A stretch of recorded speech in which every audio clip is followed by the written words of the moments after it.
आप देख रहे हैं यंग बाइट्स, मैं हूँ आपके साथ पूजा ठाकुर और आज के हमारे वुमेन एम्पावरमेंट के प्रोग्राम में मैं आपको मिलवाने जा रही हूँ staff head nurse super speciality hospital Nancy Naushad से। बहुत बहुत स्वागत है आपका यंग बाइट्स में। Thank you so much. जिस तरह से हम बात करें वुमेन एम्पावरमेंट की, सबसे पहले आप वुमेन एम्पावरमेंट को किस तरह से देखते हैं? जैसे ये वर्ड वुमेन एम्पावरमेंट है, अगर हम देखा जाए urban area and rural area को हम डिवाइड करके बात करें तो अर्बन वुमेन्स आर ऑलरेडी काफ़ी एम्पावर्ड हैं। बट अगर हम रूरल एरिया की बात करें, there are lack of education. तो वहाँ पे अगर एम्पावरमेंट की हम बात करें, the first most thing is education, जो हमें हर घरों में ज़रूरत है। Because lady is a one जो पूरी फैमिली को चलाती है। इट इज़ नॉट कि she is the one who is confined, her knowledge is only confined to herself. She is a mother, she is a sister. वो आगे जाके एक बहू बनती है, एक माँ बनती हैं, तो वो अपनी knowledge generation to generation transfer करती हैं। जब वुमेन एम्पावरमेंट की बात करते हैं, women in Jammu and Kashmir, what I would say is कि काफ़ी हद तक एम्पावर्ड है, but still we have to work on it. यहाँ पे अगर एजुकेशन की बात करें, एजुकेशन की भी काफ़ी ज़रूरत है। एंड देन एक बहुत बड़ी चीज़ जो मेरी नज़र में है वो डिसीजन मेकिंग। जब एक लेडी को डिसीजन मेकिंग की लिए इंक्लूड करते हैं फैमिली में, जैसे मेंस अगर ये सोचे कि सिर्फ वही है जो डिसीजन फैसला ले सकते हैं, बट आजकल की फैमिलीज़ में कुछ भी होता है, पूरे सब मतलब जितने मेंबर्स हैं सब बैठ के एक मेंबर का मतलब कोई भी डिसीजन लेते हैं, तो लेडी का डिसीजन मायने रखता है एज अ लेडी। तो मेरे हिसाब से womens are already empowered and जो चीज़ें हम लैक करते हैं एजुकेशन से वो गैप भी भर सकते हैं। जी, बीइंग अ नर्स, जब आप एक नर्स थे, क्या क्या आपने प्रॉब्लम्स फेस किए और जिस तरह से आप अभी हेड नर्स है, क्या कहना चाहेंगे? मैं आपको बताना चाहूँगी, in 2013 when I came back to Jammu, मैं अपनी पढ़ाई CMC लुधियाना से पूरी करके जब मैं जम्मू आई थी, it was very shocking for me when I came to the hospitals. Why? Because Jammu के हॉस्पिटल्स में और वहाँ के हॉस्पिटल्स में बहुत डिफरेंस था। मुझे ऐसे लगता था आई एम 10 years बैक। जब मैं जम्मू आई मुझे लगा मैं 10 साल पीछे आ गई हूँ। Reason was the knowledge. Nurses में नॉलेज की बहुत डेफिशिएंसी है। हम चाहे जितनी मर्जी बड़ी बड़ी बातें कर ले, दो I won't say they are inefficient, they are efficient, but still they are lacking knowledge जो उनको मिलनी चाहिए थी। क्योंकि यहाँ पे अभी जो एजुकेशन सिस्टम है नर्सिंग का, मुझे लगता है उसको बहुत ज़्यादा अपलिफ्टमेंट की ज़रूरत है। And they need to have those teachers who can give them such knowledge, उस लेवल की नॉलेज। जी, तो आपके द्वारा एक इनिशिएटिव जो है लिया जा रहा है या लिया गया है, नर्सिंग एकेडमी जिस तरह से एक कोर्स आप करवा रहे हैं, क्या कहेंगे इस कोर्स को लेकर? मैं इस कोर्स के लिए I would love to bring the awareness about this course. It is not कोई क्रैश कोर्स है ये। इट इज़ जैसे हम लोग after GNM, after BSc nursing, हम लोग जैसे अभी 2 दिन पहले JK SSB का एक रिजल्ट आया था। If somebody has a time they can look over that exam. It was very less scored exam, मतलब एग्ज़ाम बहुत ईजी था, but people could not score it. Reason? Because they lack knowledge, उनको skills नहीं है how to crack those exams. तो बहुत सारे nursing exams होते हैं, जैसे JK SSB जो हमारे स्टेट का है, फिर हम बात करेंगे MNS मिलिट्री नर्सिंग सर्विसेज का, देन एम्स, PGI, ऐसे करते करते बहुत सारे बड़े लेवल के एग्ज़ाम्स होते हैं जो नर्सेज देना चाहती हैं। जस्ट बिकॉज कि हमारे पास उतनी नॉलेज स्किल्स नहीं है टू क्रैक दैट एग्ज़ाम्स, हमारे जम्मू की नर्सेज पीछे रह जाती हैं। और जम्मू का ये पहला नर्सिंग कोचिंग इंस्टीट्यूट है जहाँ पे any doubt a nurse has, she can come and वो लोग वहाँ पे आके this is a missionary approach, this is working on no profit no loss. और इसमें सबसे अच्छा ये रहेगा, you will get all the study material. जो भी नर्सिंग का कोर्स करना चाहते थे पहले, वो चंडीगढ़ जाते थे या कहीं दूर दूर जाते थे कोर्सेज के लिए, लेकिन एक ये इनिशिएटिव लिया गया जहाँ से बाहर से जो नर्सिंग का कोर्स करना चाहते हैं वो यहाँ पे आ सकते हैं। कैसा कॉन्सेप्ट आपके पास आया? मैं आपको बताऊँ, जब when I came to Jammu, तो मेरे को भी एक जॉब चाहिए थी। तो ऑब्वियसली हर कोई इंटरेस्ट रखता है कि मुझे गवर्नमेंट जॉब मिले, और जम्मू का एक जो गवर्नमेंट जॉब है, अब तो UT बन गया है, ठीक है, तो हमें एग्ज़ाम क्लियर करके ही जॉब मिलेगी। तो ये एग्ज़ाम की कोचिंग के लिए मैं सोच रही थी कि मुझे खुद चंडीगढ़ या दिल्ली जाना चाहिए, बिकॉज वहाँ पे थे, जम्मू में था ही नहीं।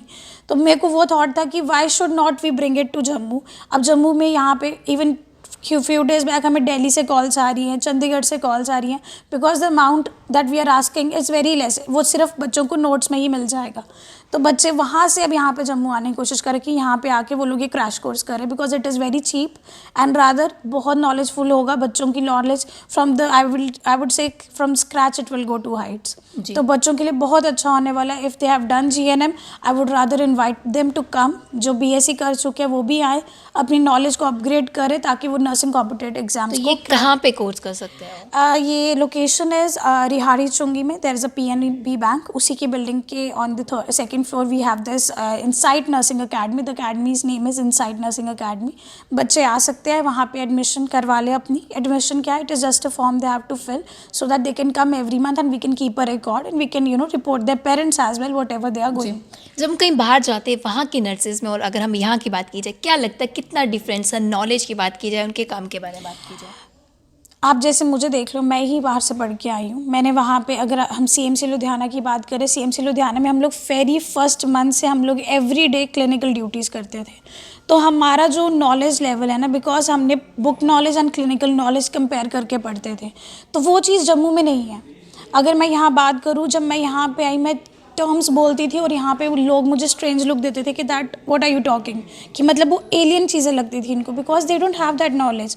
आई वांट कि ये सारी नर्सेज को whatever knowledge we have in books they should practically implement in clinical. जितनी आसान एक नर्स की लाइफ लगती है उतनी एक्चुअल में होती नहीं है. अगर हम बात करें रियली डेडिकेटेड नर्स, मैं ये बात नहीं बोलूँगी कि हर नर्स, बिकॉज यहाँ पे लोग कैजुअली भी लेते हैं, but yes a dedicated nurse, वो उसकी life is very difficult. If she has the pain for this profession then they have landed into a real place. अगर इनको ऐसे ही आ गए वो तो गलत है, बट जिनको रियली एक मिशनरी अप्रोच के साथ जो इस प्रोफेशन में आए हैं, वो लोग तो अगर 6 घंटे की duty, I don't think they have time to drink water as well. जी. इन्फेक्शन कंट्रोल का भी चार्ज आपके अंडर है. Yes. क्या कहना चाहेंगे, इन्फेक्शन को हम किस तरह से कंट्रोल कर सकते हैं? इन्फेक्शन कंट्रोल सबसे बड़ी चीज़ है. 80% infection can be control through hand hygiene. Hand hygiene हम लोग आजकल स्कूल में भी बहुत इनिशिएट करवा रहे हैं. Everywhere you can go, you can see hand hygiene is the biggest thing. हमारे जिस वार्ड की मैं इंचार्ज हूँ, I would like to tell this to everybody. वहाँ पे हमने 10 हैंड हाइजीन पॉइंट्स लगाए हैं एंड हम लोग इतनी विगरस हैंड हाइजीन करते हैं बिटवीन द पेशेंट्स. एक पेशेंट से हम दूसरे पेशेंट में जाते हैं, before touching the patient, after touching the patient, and कोई भी प्रोसीजर करने से पहले और बाद में हम हैंड हाइजीन करते ही तो करते क्या हैं. टिप्स देना चाहेंगे आप हैंड वॉश के लिए? हैंड हाइजीन के स्टेप्स रहते हैं. अगर if you want me to tell them, I would like to tell them. For example, आप सोप से कर रहे हैं या हैंड सैनिटाइजर से कर रहे हैं, the first step is palm to palm, then it is back of hands. ठीक है. Then interlacing is when you touch, ये जो हमारे फिंगर के वेब्स रहते हैं, दीज आर फिंगर वेब्स. तो स्टेप्स क्यों बनाए गए हैं कि हम कोई पार्ट हाथ का मिस ना कर दें. तो पहला है step palm to palm, then back of the hand, then interlacing, then knuckles. ये जो हमारे नकल्स रहते हैं इसको हम इग्नोर कर देते हैं. ठीक है. Then tips of the finger and then thumb and then wrist. ये कुछ स्टेप्स रहते हैं, हमने अपने वार्ड में हर जगह पिक्टोरियली डिस्प्ले किए हैं सो दैट देख के, क्योंकि ज़रूरी नहीं हर किसी को याद रहे, लोग देखते हैं और करते रहते हैं एंड वो हमें बहुत अच्छा लगता है. हमारे जितने वार्ड के अटेंडेंट्स हैं, कितने स्टेप रहते हैं टोटल? 7 स्टेप्स हैं. जी. आप ये अगर हम पिक्टोरियली आप देखेंगे 7 स्टेप्स रहते हैं and it is very easy. भूल भी जाते हैं बट बहुत ईजी है, बट हर पार्ट हाथ का हर एरिया क्लीन हो जाता है इससे.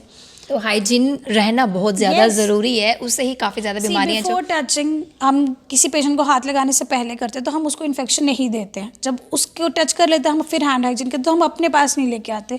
तो इस वे में ना केयर गिवर को इन्फेक्शन होती है, नॉन केयर रिसीवर को. जी. तो हमारे प्रोग्राम के अंत में क्या कहना चाहेंगे, एक सोसाइटी का क्या रोल रहना चाहिए, एक हमारा क्या रोल रहना चाहिए वुमेन्स को इम्पार्ट करने के लिए? I would love to encourage all the people कि आप लोग पहले अपने बेटियों को बहुत अच्छी एजुकेशन दीजिए.